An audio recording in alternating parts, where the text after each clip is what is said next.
موضوعنا اليوم حب الوطن. فتح عثمان المذياع وسمع المذيع يقول: أيها المستمعون الكرام، سنتحدث إليكم اليوم عن وطننا الصومال.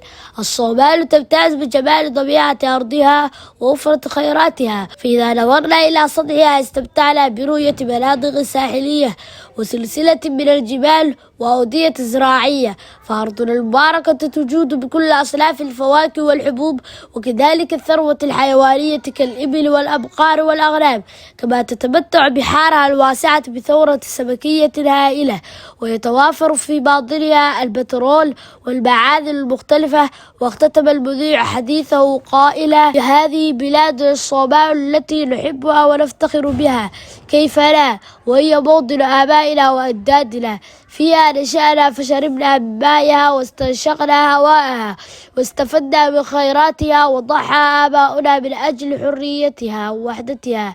أغلق عثمان المذياع وأسرع إلى أمي، ثم جلس بقربها وقال: يا أمي، لقد سمعت المذيع يتحدث عن وطننا الصومال، ما زادني حبا فيه، ولكن كيف أعبر عن حبه لوطني؟ قالت الأم: تستطيع أن تعبر عنه من خلال طاعتك لوالديك وحسن سلوكك مع الآخرين والتفوق في دراستك ومشاركتك مع زملائك في نظافة المدرسة والحي الذي تسكنه.